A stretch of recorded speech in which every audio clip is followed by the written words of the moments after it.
everybody, welcome back to the Lynn's Handmade Designs YouTube channel. Today's project is a 5-minute scrap buster going over how to make this adorable little pouch that we are clipping onto our DIY cell phone sling. If you've already made the sling and you're looking for the pouch tutorial, you're in the right place. If you're interested in making your own sling, I will link to that video in the description box below, so go ahead and click that link and it'll give you all the information you need to make this. And then today's focus is on this adorable little pouch. It is roughly 4 inches tall by 3 inches wide when it is finished. It is fully lined on the inside and it's just big enough for the essentials on the go. So I put some cash in here, a little tin of Altoids, my chapstick, and some coins. So fast, so cute. Let's do it. Alrighty, so for today's tutorial, let's kind of go over the supplies we're going to need. I did cut out 2 pieces for the actual pouch itself, although if you have a nice backed vinyl or leather with a nice suede side, you can do this completely unlined, but I'm going to show you how to do it with a lining for this tutorial, but you would make it the same way, just minus the lining if you don't want to use that. You want to keep this pouch nice and lightweight as it hangs from your cell phone strap. So I cut a little piece of the vinyl for my swivel clasp. Today I'm using a 3/8 inch wide swivel clasp, but any width of this portion is the width you're going to cut the little anchor strap. So if you're using vinyl, you want to make sure you're cutting it where there's no stretch. So this one has no stretch, but going this way it does. So I wouldn't want to cut my vinyl going with the stretch because then it will stretch over time. So make sure you cut the vinyl not on the stretch for the width, to match the width of your hardware. We're going to use a 6-inch cut of a zipper by the yard, a zipper pull, and then this is just some binding I'm going to use. It's like a peel and stick that I thought was cute. We'll do that for today, just a couple of strips of that. Now, being that this is a super generic shape for a little bag, I'm not giving you any pattern pieces. I'm giving you measurements so that you can truly customize it to a size that suits your needs. So today's tutorial is for the DIY cell phone sling, the little pouch clipping for that. So I find this to be the ideal size. If you want it bigger or smaller, you would just adjust it according to your needs. So as you can see, I did cut out 2 pieces. This is going to be my exterior. This is going to be my lining. Now, it's not a directional print, as you can see, but if you are using a directional print for your bag, you'll want the direction to go, the length is 5 inches tall by 6 inches wide. And then for the lining piece, I actually cut it just a smidge narrower going in the width direction so that when it sits inside the pouch and you kind of zip it up, it will allow it to be, to not get bunchy inside. So it's an 1/8 inch shallow on each side there. So when you add your zipper, it'll look like this, and it just makes for a nice flush fitting lining. So this is, once again, 6 inches wide by 5 inches tall, and this will be 5 3/4 inches wide by 5 inches tall. Now, I am a big fan of 1/8 inch double-sided tape when I'm installing my zippers. It helps keep things all aligned and keeps my zipper from shifting out of place. And then I don't have to do a basting step. I can just go straight to sewing.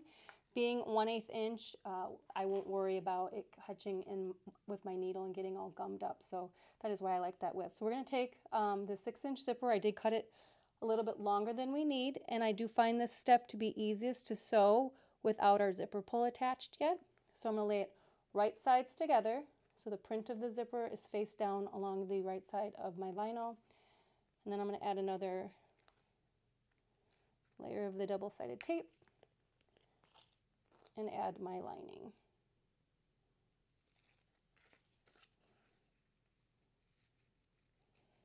So in this case, you can kind of really see the 1/4 inch difference, but that is what we want. So now we're going to take it to the sewing machine and we're going to sew a 1/4 inch seam allowance just along that edge. Now we're just going to press the lining away from the zipper, and then we're going to finger press the exterior away from the zipper as well, and now we're going to just top stitch an 1/8 inch from that fold. Alright, so here's where we're at so far. We've just top stitched, and now we're going to go ahead and repeat with the opposite side for our other side of our zipper tape. So I'm going to lay down my double-sided tape.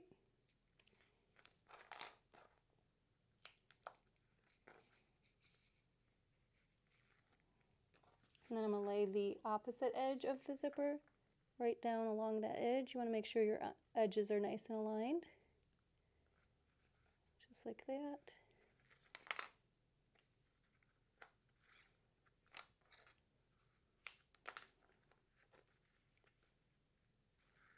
And now the right side goes to the wrong side of the zipper of the lining here.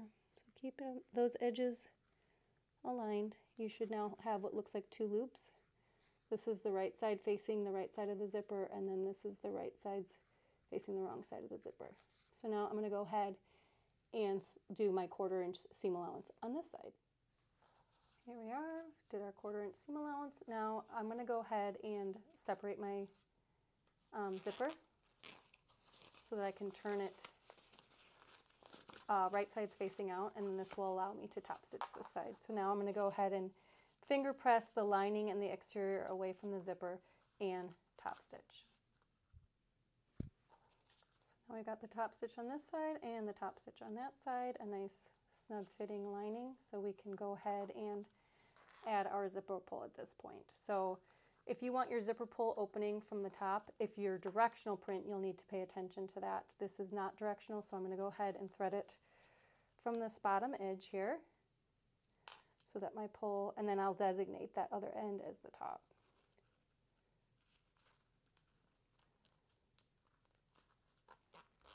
So here we go. Starting to look like a pouch. So now go ahead and turn it back inside out. Just like this. Okay.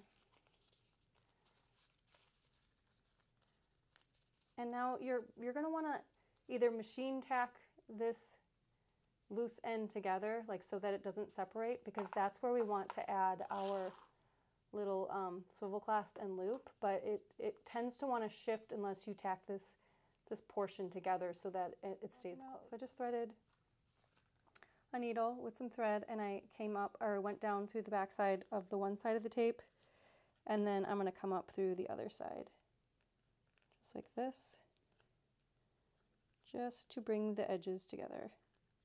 And I'll just do two tack stitches, little loops, I guess,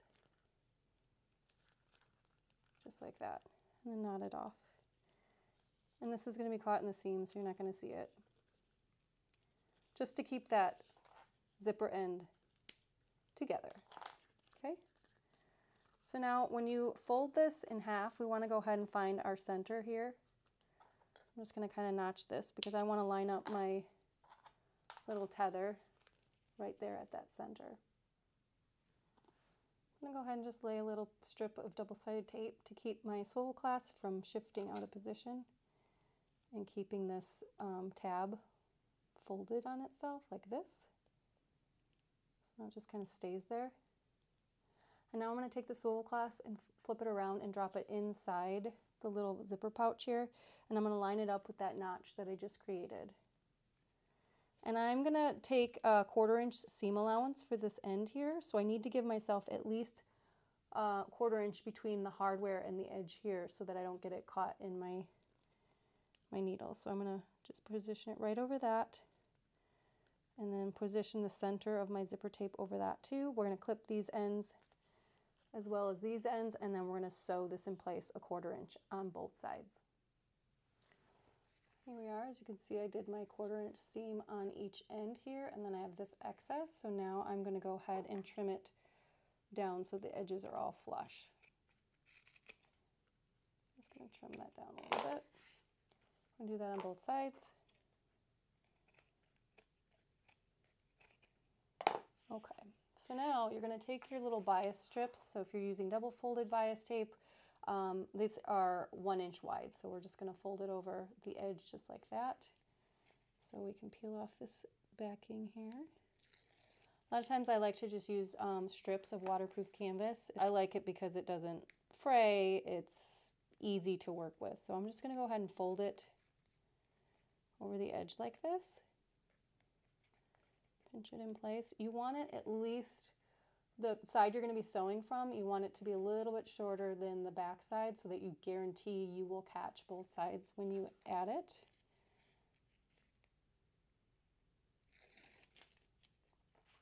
Repeat with this side.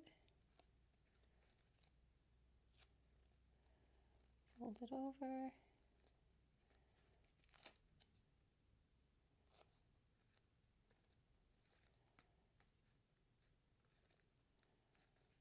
Okay, so now I'm going to go ahead and take it to the sewing machine and then just sew this down in place and then trim it up so it's flush with the edges, and then we're going to turn it right side out. We'll be done. I just sewed both pieces on. We want to flip it over, make sure we caught both sides, and then we're going to go ahead and just trim these off so they are flush with the edges here.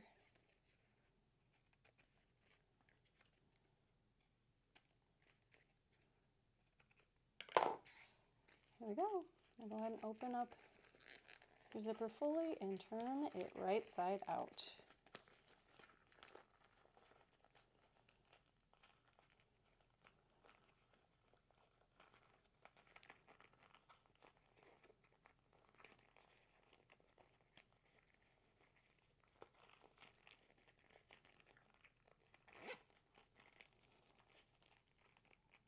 I'll do a better job pushing this.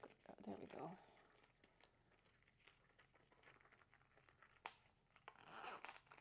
Here we go. 5-minute project done. Super freaking cute. Go ahead and add your super cute little pouch to the D-ring. And you are done. Love it.